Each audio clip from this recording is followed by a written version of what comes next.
looks like Infinix has finally decided to skip the Note 9 and go ahead and start a Note 10 Pro. As to why that is happening, I personally don't know why. But in today's video, we'll be covering the specs so far that has rumored to be on the Infinix Note 10 Pro for my Infinix fans or people who use Infinix out there and would be eager to get a Note 10 series.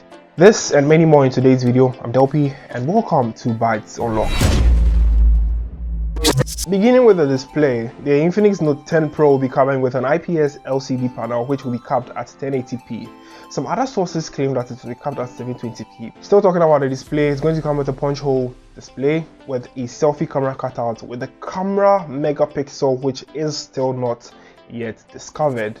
But yes, expect such a minimal or clean design on the display. Now the sources are claiming that the build is quite similar to that of the past Note 8, its predecessor, and so you wouldn't really see much of a huge difference on the device, except for the fact that there will be some minor tweaks here and there on the device. Now to what was majorly leaked on Geekbench, it's coming in with an 8GB of RAM and 256GB of internal storage.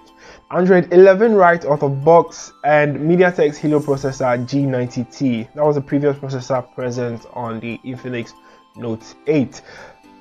Finally, let's sum everything up. 33W super fast charging, which means your device will get from 0 to 50% in 30 minutes or less, and 50 to 100% in almost 50 minutes. So you should get your device fully charged in an hour time or less. That is if you are going to support it with the 33W fast charger that comes with it in the box.